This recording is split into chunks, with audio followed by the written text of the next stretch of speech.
हिंदू मुस्लिम सिख ईसाई सभी आपस में भाई भाई। हिंदू मुस्लिम सिख ईसाई सभी आपस में भाई भाई। हर जगह तीनों रंग आसमान में, सब मिलकर जनगण मन गाओ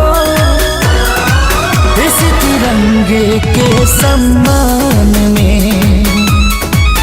सब मिलकर जनगण मन गाओ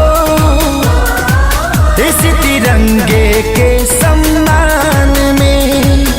वंदे मातरम, वंदे मातरम, वंदे मातरम, वंदे मातरम।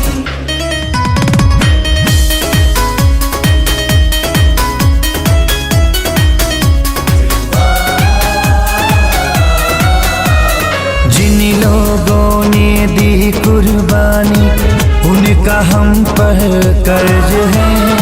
आजादी को कायम रखना हम सभी का फर्ज है।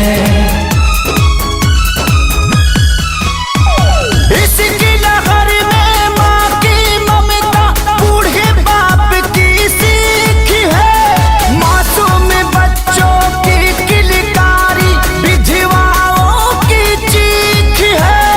दाग लगे ना भारत माँ के शान में। सब मिलकर जनगण मन गावो इस तिरंगे के सम्मान में।